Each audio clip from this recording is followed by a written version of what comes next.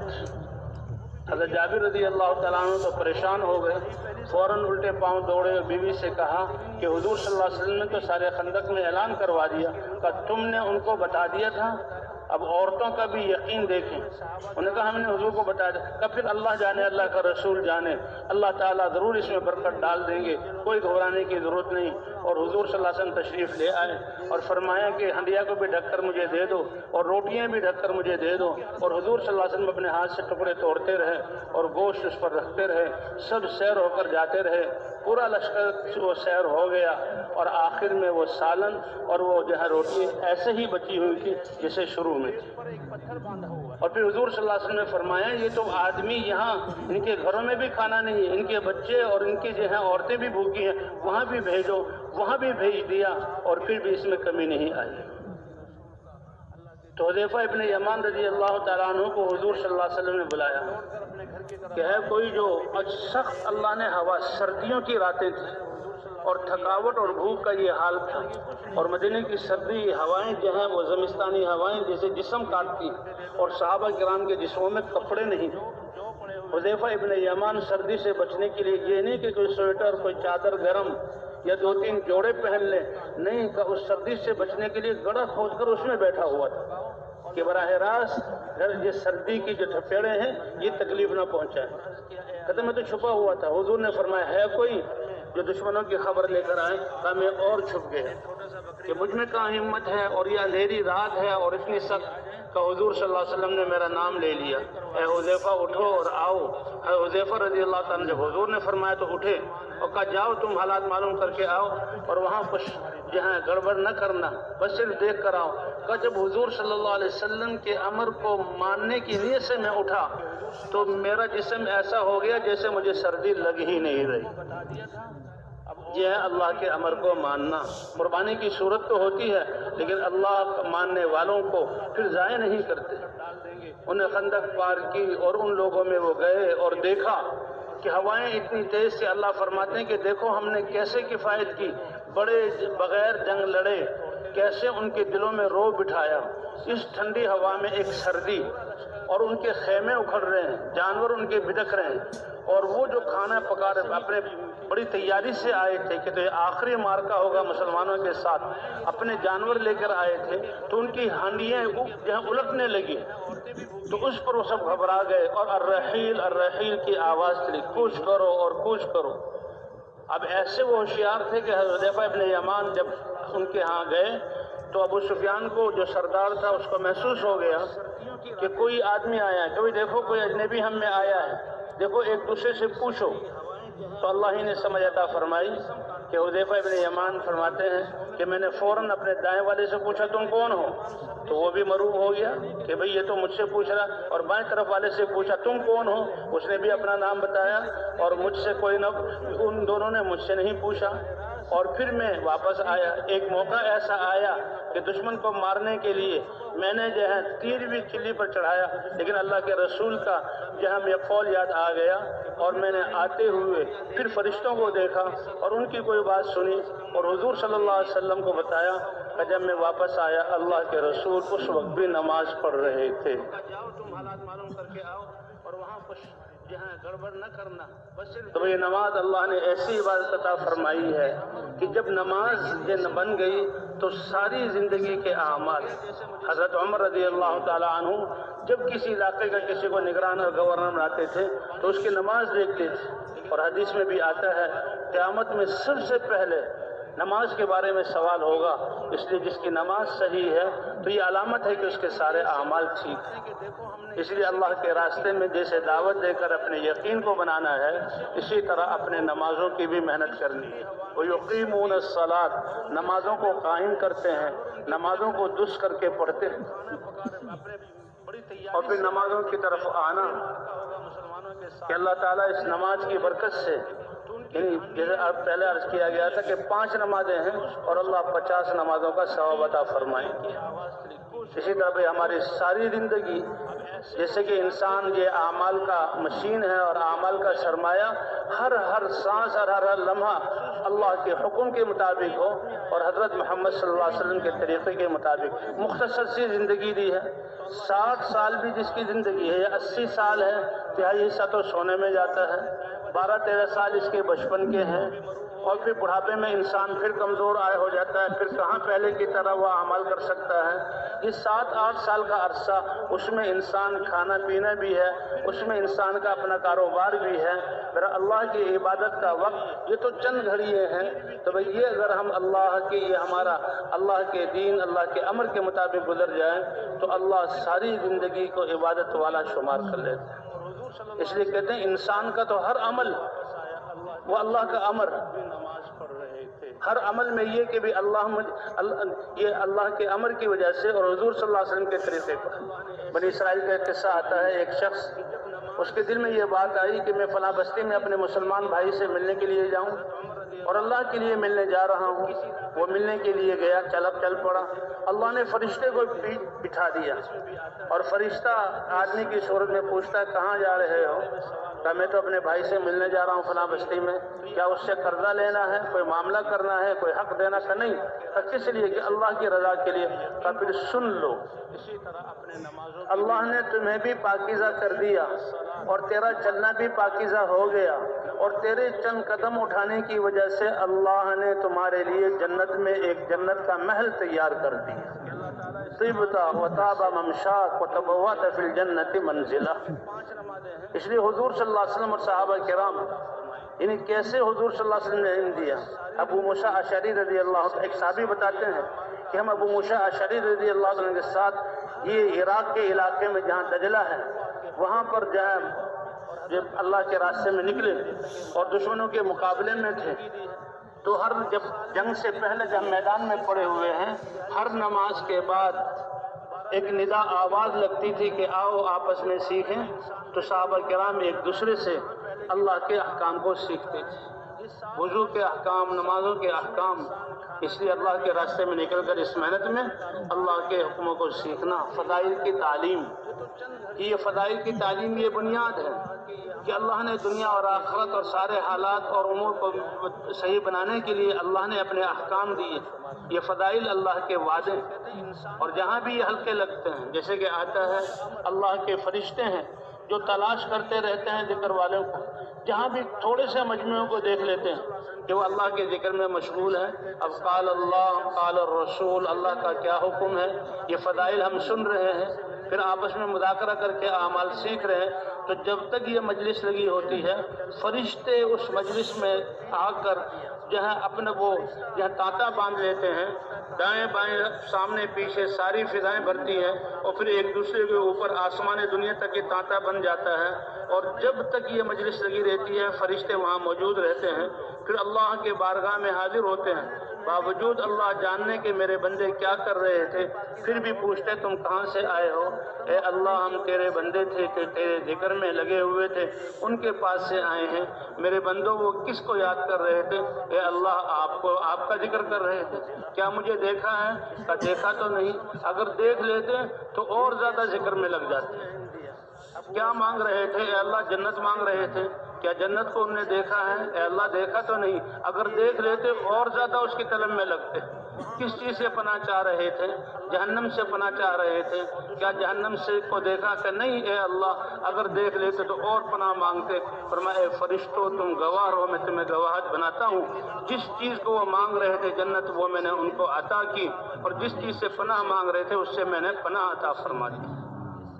کے احکام، نمازوں کے احکام، تو اس لیے مسجدوں میں ایسے حلقوں کا لگنا، اللہ کے راستے میں نکل کر فضائل کی تعلیم، جو فضائل کی تعلیم ہمیں اللہ کے احکام کے سیکھنے پر اور علماء سے رابطہ کر کر اپنی زندگی کے شعبوں کو اللہ کے احکام کے مطابق کرنے تک پہنچا دے، یہ فضائل کی تعلیم بنیادی چیزیں ہیں۔ اس لیے کہتے ہیں جیسے 2.5-3 گھنٹے 4 گھنٹے ہم روزانہ دعوت دیں، ایسے ہی ہم تعلیم کے حلقوں میں بیٹھیں، گھروں میں تعلیم ہو، مسجدوں میں تعلیم ہو، اللہ کے وعدوں کو سن کر ہمیں شوق ہو کہ ہماری زندگی کا ہر سانس اللہ کے حکم اور حضرت محمد صلی اللہ علیہ وسلم کے طریقے کے مطابق ہو جائے۔ وہ فرشتے عرض کرتے ہیں اے اللہ، اس میں تو ایک آدمی ایسا ہے جو شروع سے اس مجلس میں نہیں بیٹھا، اور نہ اس کا مقصود یہ علم حاصل کرنا، ان فضائل کا سننا تھا، وہ تو اپنی کسی حاجت سے آیا تھا کہ یہاں کوئی شخص بیٹھا ہو اس کے لیے وہ بیٹھ گیا، اس لیے وہ بیٹھا۔ اللہ فرمائیں گے ہم قوم لا یشقی بہم جلیسہم، یہ ایسی قوم ہے کہ آج ان کے پاس بیٹھنے والوں کو بھی میں محروم نہیں کروں گا، اس کو بھی میں نے بخش دیا۔ اے اللہ ہم تیرے بندے تھے کہ تیرے ذکر میں لگے ہوئے، اس لیے بھی ہمارے یہ علماء سے فضائل کی تعلیم میں بیٹھنا اور علماء سے جڑ کر جو ہے پوچھ کر اپنی زندگی کو، یہ مبارک دین، یہ اللہ کا اتارا ہوا دین، یہ ایسی زندگی ہے کہ اگر یہ ہماری زندگی میں آ جائے یہ لاکھوں کروڑوں انسانوں کی زندگی کے بدلنے کا ذریعہ بنے۔ دیکھا تو نہیں کہ مسلمانوں کے اخلاق، مسلمانوں کے آداب جو فیصلے، مسلمانوں کے آپس میں سلوک، کتنے قصے ہیں۔ جیسے اصل تو دعوت ہے، دعوت کی وجہ سے حضور صلی اللہ علیہ وسلم اور صحابہ کی دعوت کی وجہ سے یہ لاکھوں انسان دعوت میں آئے۔ مسلمان حضرت عمر رضی اللہ تعالیٰ عنہ کی بہن کے گھر تعلیم کا حلقہ، وہ حضرت عمر رضی اللہ تعالیٰ عنہ کی ہدایت کا ذریعہ بنا۔ کہ کافروں نے تو ان کو کتنے بڑے مقصد کے لیے، روئے زمین کے سب سے بڑے گناہ کے لیے بھیجا تھا، اور غصے میں تلوار لیے جا رہے تھے۔ ایک صحابی نے بابا کہ معاملہ بڑا خطرناک ہے، تو عمر کو روک لیا۔ اے عمر کیا کہا کہ بس آخری فیصلہ ہے، سمجھ گئے؟ اے عمر کیا تم محمد صلی اللہ علیہ وسلم کی قوم بنی ہاشم سے مطمئن ہو گئے ہو کہ وہ تمہیں چھوڑ دیں گے؟ اچھا تو تم ان کے متبع اور پیروکار ہو، پہلے تمہارا ہی کام کر دوں۔ قریب تھا کہ تلواریں یا ٹکرائیں اور کسی کا خون ہو. وہ صحابی بڑے سمجھدار تھا. اے عمر تم کہاں تک اس کا مقابلہ کرو گے؟ یہ دین تو تمہارے گھر میں داخل ہو چکا ہے. میرے گھر میں کیسے داخل ہو گیا کہ تمہاری بہن فاطمہ وہ اس کلمے کا اقرار کر چکی ہے. بس ہر طرف سے توجہ ہٹی اور اپنی بہن کو سزا دینا اور بہنوں کو مارنا اس کا ارادہ کر کے وہ گھر میں گئے اور زور زور سے دروازہ کھٹکھٹایا. حضرت خباب رضی اللہ تعالیٰ عنہ وہ ان کو قرآن پڑھا رہے تھے. ایسے تھا پڑھنا پڑھانا. تو وہ تو بیچارے پہلے ہی آگ کے انگاروں پر لٹائے جاتے تھے. ان کو بہت مارا جاتا تھا. کوئی ان کا خاندان تھا ہی نہیں. سب کچھ اللہ کے لیے برداشت کریں. وہ تو چھپ گئے. جب بہنوں ہی نے دروازہ کھولا تو ان کی پٹائی شروع کر دی. اب بہن کو غیرت آئی کہ میرے شوہر کو میرا بھائی مار رہا ہے، میرا بھائی مار رہا ہے. آگے آئے تو ان کو بھی ایسا مارا کہ چہرے سے خون ٹپکنے لگا. کچھ تھکے، کچھ منظر دیکھا، کچھ شرم سی آئی تو فوراً نادم ہوئے. اور ادھر حضرت علماء فرماتے ہیں کہ یہ اب بہن اور بہنوئی دعا بھی کر رہے تھے ان کے لیے، کیونکہ کچھ عرصہ لگا وہاں پر اور ندامت کی وجہ سے. لاؤ یہ صحیفہ کیا جو تم پڑھ رہے تھے. بہن نے کہا ہرگز نہیں، یہ صحیفہ پاک ہے اور اس کو پاک لوگ چھوتے ہیں. غسل کروایا اور جب قرآن پاک کی آیات سامنے آئی تو دل ان کا بالکل نرم ہو گیا اور وہاں سے دوڑے. اور حضور اس وقت حضور صلی اللہ علیہ وسلم دار ارقم میں دعوت کا کام چلا رہے تھے. فرمایا دعوت تو ہم نے ہر حال میں دینی ہے، حالات چاہے جیسے بھی آ جائیں. حضور صلی اللہ علیہ وسلم کو برملا مکے میں دعوت دینے سے منع کیا.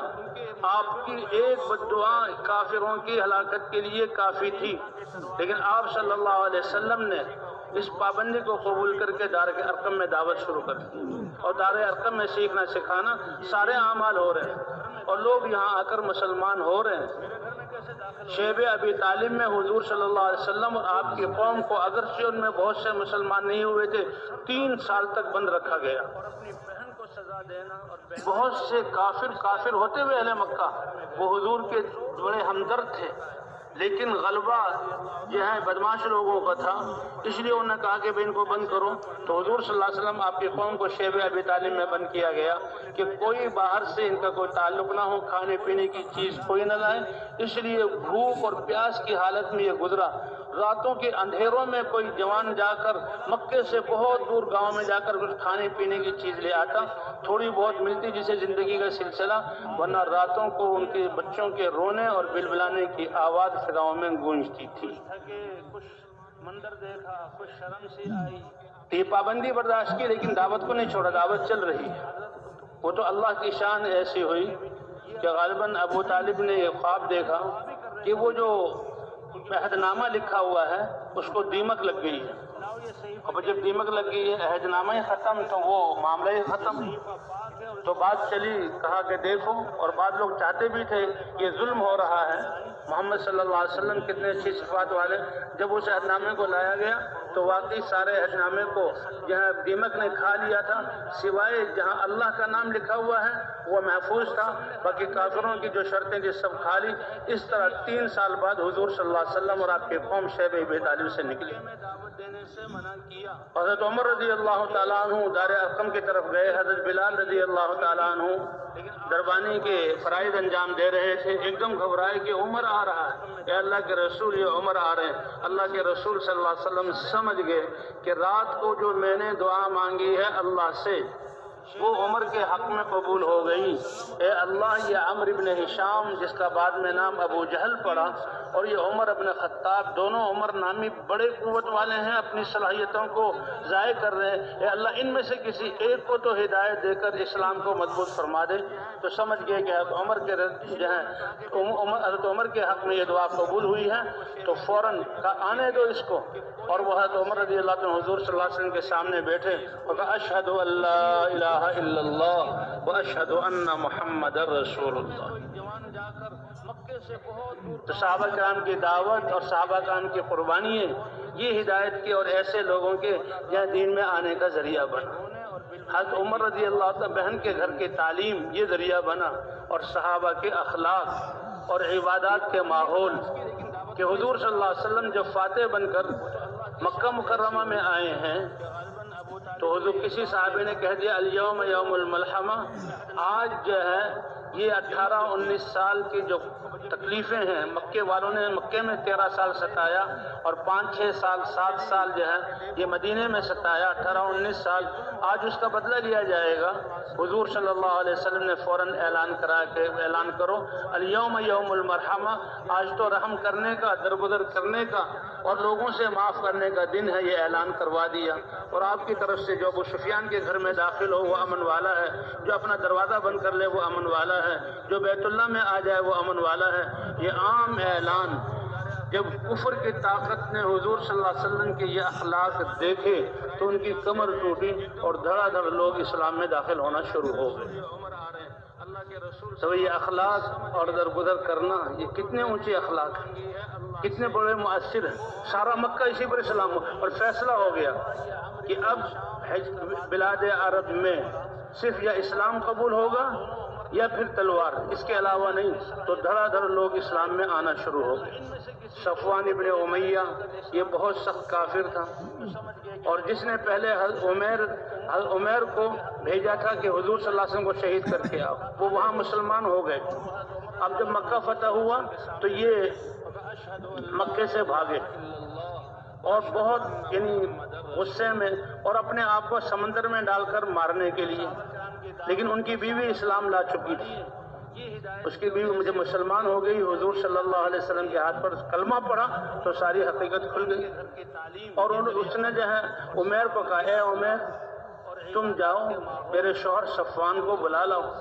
حضرت عمیر دوڑے دوڑے گئے اور صفوان جو ہے وہ سمندر کی طرف جا رہا تھا، تو صفوان کا غلام تھا یسار، کہنے لگا دیکھو یہ کون آ رہا ہے؟ کہا یہ عمیر آ رہا ہے۔ کہا یہ تو مجھے قتل کرنے کے لیے آ رہا ہے، اس نے پہلے بھی مجھے بہت جہاں تنگ کیا کہ میں نے اس کی اولاد اور اس کے خرچے کا اور اس کے قرضے کا ذمہ اٹھایا تھا، اور یہ مدینہ گیا تھا تاکہ العیاذ باللہ حضور کو شہید کر دے۔ یہ مسلمان ہو گیا، وہ ساری چیزیں مجھ پر آئی، اس وقت بھی اس نے تکلیف دی، اور یہ تو میرا خون بہانے آ رہا ہے۔ دیکھا تو میرا او صفوان میں مسلمان ہوں، میں تمہارا خون بہانے نہیں آیا، تمہیں بہت بہترین پیغام تمہارے لیے لے کر آیا ہوں کہ دیکھو اللہ کے رسول صلی اللہ علیہ وسلم لوگوں میں سب سے زیادہ صلہ رحمی کرنے والے، سب سے زیادہ نیک، سب سے زیادہ انسانوں کی خدمت کرنے والے اور معاف کرنے والے ہیں۔ تم ان کو چھوڑ کر کہاں جا رہے ہو؟ تم ان کو چھوڑ کر کہاں جا رہے ہو؟ ان کی عزت تمہاری عزت ہے، ان کی بادشاہت تمہاری بادشاہت ہے، وہ تمہیں معاف کر دیں گے، اور اسلام میں داخل ہو جاؤ پچھلے سارے گناہ معاف ہو جائیں گے۔ کہیں گے یہ کیا کہہ رہے ہو؟ کہ ہاں کہ ان کو تو ہم نے اتنا ستایا اور اب جو ہے وہ مکے میں فاتح بن کے داخل ہوئے، کہ نہیں وہ اللہ کے رسول ہیں، وہ ابر الناس ہیں، اوصل الناس بالرحم، رحم رشتوں کو جوڑنے والے ہیں، کمزوروں کی خدمت کرنے والے ہیں، اور بہت صاف دل اور نیک دل والے ہیں۔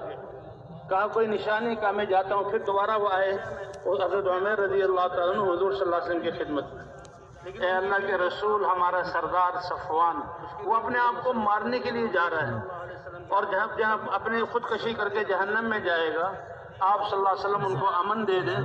تو حضور صلی اللہ علیہ وسلم نے فرمایا جاؤ اس کو بتا دو اے صفوان ہم نے تم کو امن دے دیا، اے صفوان ہم نے تم کو امن دے دیا۔ اب یہ بیٹھ گئے دوبارہ اور جلدی سے پہنچے گا حضور صلی اللہ علیہ وسلم نے تمہیں امن دے دیا۔ کہا کیسے میں تصدیق کروں؟ کوئی نشانی ہے کہ اللہ کے رسول نے مجھے امن دیا ہے؟ پھر وہ حضور صلی اللہ علیہ وسلم کے پاس آئے۔ حضور صلی اللہ علیہ وسلم نے اپنی وہ پگڑی جو مکے میں داخل ہوتے ہوئے اپنے سر پر اور چہرے پر باندھی ہوئی تھی، وہ پگڑی ان کو دے دی، اور اس نے جا کر عمیر نے جا کر صفوان کو دکھائی، تو پھر ان کو کچھ اطمینان ہوا اور وہ آ کر حضور صلی اللہ علیہ وسلم کی خدمت میں آ گئے۔ جب وہ آئے تو عمیر اور صفوان دونوں ساتھ تھے، فوراً اسلام میں داخل نہیں ہوئے، اور حضور صلی اللہ علیہ وسلم صحابہ کو نماز پڑھا رہے تھے۔ کہ یہ کون ہے؟ یہ محمد صلی اللہ علیہ وسلم ہے، اور یہ ان کے صحابہ ہیں، یہ کیا کر رہے ہیں؟ کہ یہ اللہ کی عبادت کر رہے ہیں۔ یہ دن میں کتنی مرتبہ کرتے ہیں؟ 5 مرتبہ عبادت کرتے ہیں۔ ابھی وہ اسلام میں داخل نہیں ہوئے۔ حضور صلی اللہ علیہ وسلم نے سلام پھیرا اور لوگوں کی طرف متوجہ ہوئے تو صفوان نے پکارا اے محمد صلی اللہ علیہ وسلم، جی ہاں، کیا آپ نے مجھے امن دے دیا ہے؟ یہ بات سچ ہے؟ اور آپ نے یہ بھی کہا ہے کہ اگر اب امن دے دیا ہے یا تو تم اسلام لے آؤ، اگر اسلام نہ لاؤ تو پھر میں 2 مہینے تمہیں جو ہے مہلت دے دوں گا، سوچو، میرے ساتھ رہو۔ آپ نے 2 مہینے، حضور صلی اللہ علیہ وسلم نے فرمایا، اے صفوان، ہم نے تم کو امن بھی دیا ہے اور سوچنے کے لیے 4 مہینے ہم نے تمہیں دے دیے، 4 مہینے تم سوچ لو۔ یہ اللہ کے رسول صلی اللہ علیہ وسلم کے اخلاق، وہ بڑا متاثر ہوا۔ اور انہی 4 مہینے کے دوران جب حضور صلی اللہ علیہ وسلم حنین اور طائف کی طرف اپنے صحابہ کو لے کر نکلے تھے اور پھر وہاں جنگ حنین کا موقع پیش آیا، تو اس وقت حضور صلی اللہ علیہ وسلم کو کچھ ہتھیاروں کی ضرورت تھی۔ حضور صلی اللہ علیہ وسلم کا، اے صفوان، تمہارے پاس ہتھیار ہیں، تم کچھ ہمیں جو ہے دے دو گے؟ میں مانگ رہا ہوں، تم سے دے دو گے؟ کہا زبردستی آپ لیں گے؟ کہ آپ کا زور ہے اور آپ لے لیں گے؟ نہ تو پھر بھی لیں گے، یا خوشی خوشی؟ میں خوشی سے دوں، آپ مجھے راضی کر کے لیں؟ فرمایا نہیں، میں مانگ رہا ہوں، ادھار جو چیز دیے تھے واپس، میں تم کو واپس کروں گا۔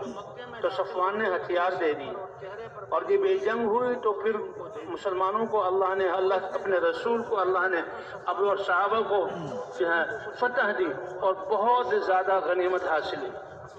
اور جب بہت غنیمت حاصل ہوئی، ایک وادی بھری ہوئی ہے بکریوں سے، اونٹوں سے اور بکری چرانے والوں سے، اور حضور صلی اللہ علیہ وسلم اس میں چل رہے ہیں، اور حضور کو نظر آ رہا ہے کہ صفوان یہ بڑی للچائی ہوئی نظروں سے ان چیزوں کو دیکھ رہا ہے، کیونکہ اس کے دل میں کافر ہے، اور ان اب بکریاں اور چرواہے غلام اور پھر اتنا سارا ساز و سامان۔ تو حضور صلی اللہ علیہ وسلم نے جب اس کو دیکھا تو کہا، اے صفوان، کیا تمہیں یہ سب کچھ پسند ہے؟ کہاں یہ سب کچھ پسند ہے؟ کہا جاؤ، یہ ساری وادی جانور سے بھری ہوئی میں تم کو ہدیہ کرتا ہوں اور یہ تمہیں ہبہ کر دیتا ہوں۔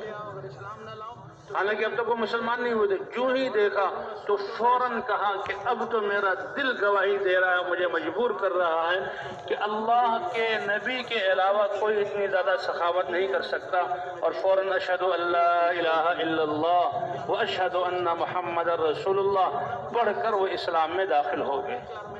جب حضور صلی اللہ علیہ وسلم حنین اور طائف تو حضور صلی اللہ علیہ وسلم کی سخاوت اور یہ اعمال، کہتے ابو سفیان بھی مسلمان ہو گئے تھے، لیکن ان کی بیوی ہندہ، وہ تو ابو سفیان کے مسلمان ہونے پر بڑی غصہ، بلکہ ایسی جرأت کہ اپنے خاوند کو پکڑ کر زمین پر لٹایا اور اس کو پیٹنا شروع کیا، اور مکے والوں کو آواز دے رہی ہے کہ دیکھو اس کو مارو، یہ جو ہے ڈر کی وجہ سے اسلام لے آیا، جن کے خلاف لڑتا رہا۔ لیکن جب رات کا منظر آیا اور رات سناٹا تھا، اور حضرات صحابہ کرام اور حضور صلی اللہ علیہ وسلم بیت اللہ میں اللہ کے سامنے کھڑے ہو کر نماز پڑھ رہے تھے، دعاؤں میں لگے ہوئے تھے، رو رہے تھے، تو اس منظر نے ابو سفیان نے اپنی بیوی سے کہا، دیکھو بالکونی سے، پہاڑ پر سے دیکھو بیت اللہ کا جو ہے منظر۔ اس نے جب دیکھا تو وہ حیران ہو گئی اور کہنے لگی کہ اللہ کی قسم، کبھی بھی اس سے پہلے اللہ کی عبادت بیت اللہ میں ایسی نہیں کی گئی جیسی آج ہو رہی ہے۔ تو آج مجھے بھی یقین ہو گیا کہ یہ اللہ کے رسول اور نبی ہیں۔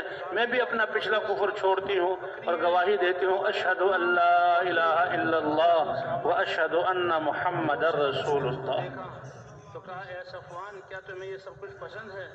تو یہ اعمال ہیں اس امت کے، اس دین کے، کہ ہر عمل انسانوں کی ہدایت کا ذریعہ۔ یہ اللہ کا دین ہماری زندگیوں میں آ جائے، یہ دین ہم ہر شعبے میں اللہ کا دین زندہ ہو جائے، تو یہ جو دنیا اللہ امن کا گہوارہ بنا دے، ان اعمال کی وجہ سے اللہ تعالیٰ کافروں کو بھی ہدایت دے۔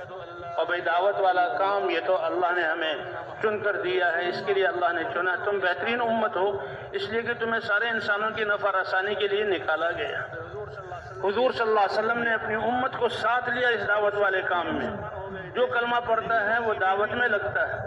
حضرت ابو ذر غفاری رضی اللہ تعالیٰ عنہ اسلام سے پہلے کتنے متاثر ہیں، کتنے ڈر رہے ہیں، حضرت علی سے کتنا عہد لیتے ہیں، لیکن کلمہ لا الہ الا اللہ محمد رسول اللہ پڑھ کے اس کلمے کا یقین اور حضور کی صحبت اور حضور کی نصیحت سے ایسا دنیا کا تاثر نکلا کہ اللہ کے رسول مجھے اجازت دیں کہ میں ان کو جا کر دعوت دوں۔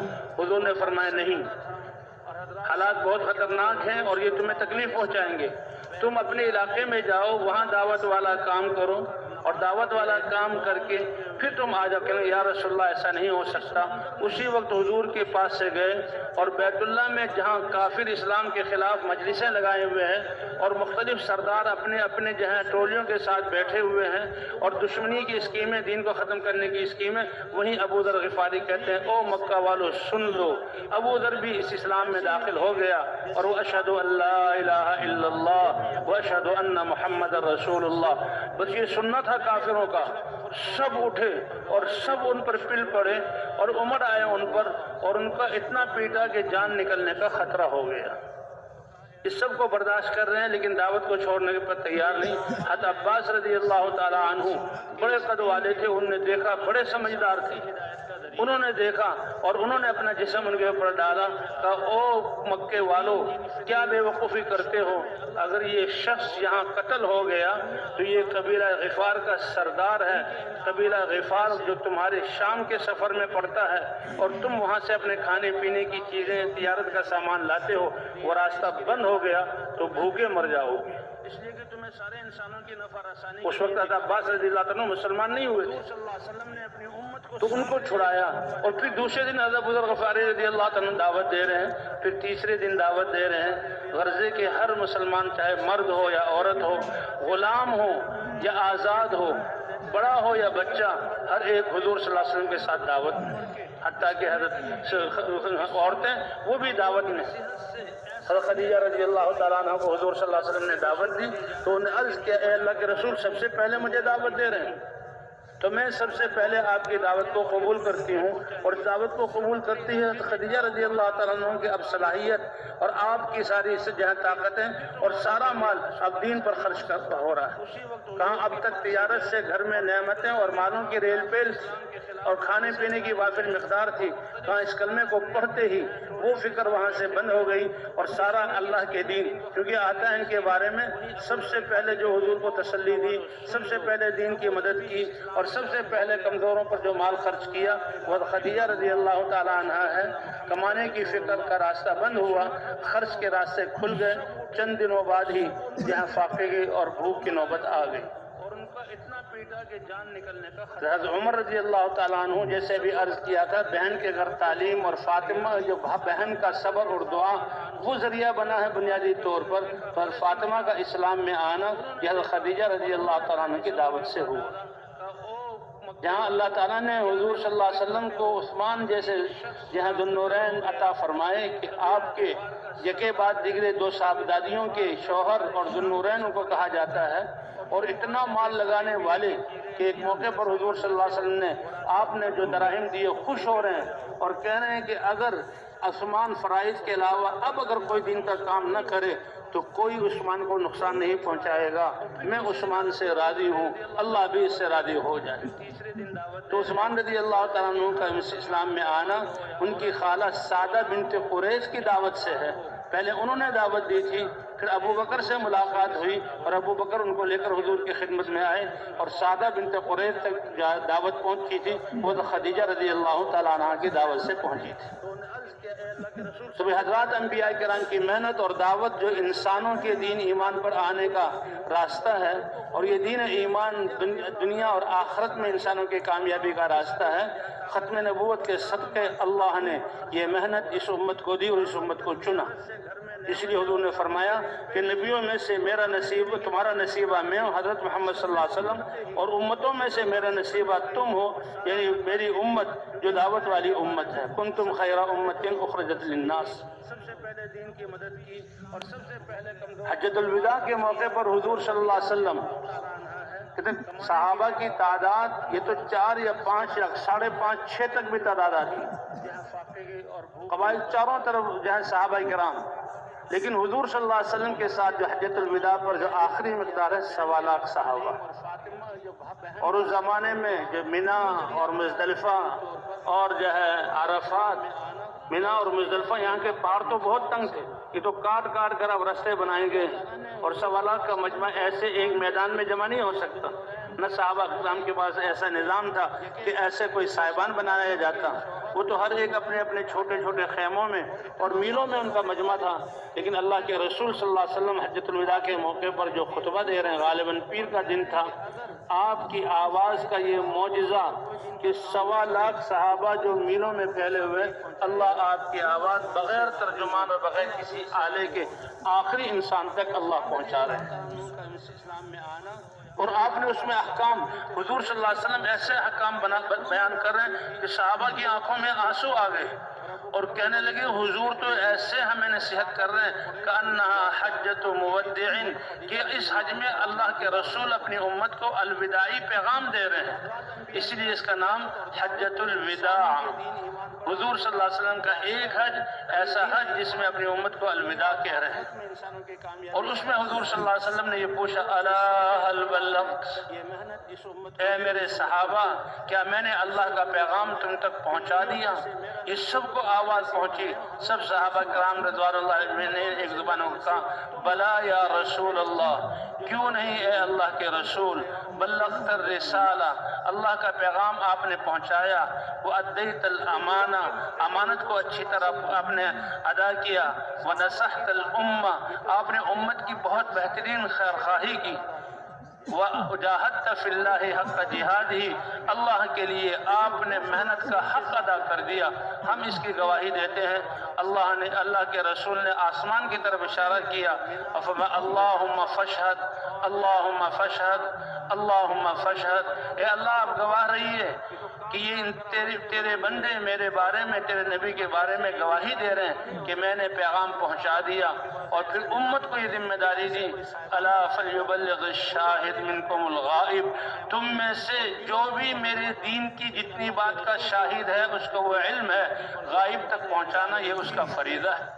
آپ کی آواز کا یہ معجزہ، ابھی 5 لاکھ صحابہ، چند ہزار قبریں بیت جہاں وہاں ملتی ہیں، باقی صحابہ کرام مسجد مدینہ منورہ سے چل کر اور کہاں مراکش اور اسپین تک، اور کہاں یوگوسلاویہ ترکی کے بعد یونان تک، اور کہاں خراسان تک، اور کہاں چین تک، صحابہ کرام اس زمانے میں اس پیغام کو لے کر گئے، اور ان کی قبریں اس بات کی گواہی دے رہی ہیں کہ اللہ کے دین کے لیے مدینے میں ان کے گھر جھونپڑے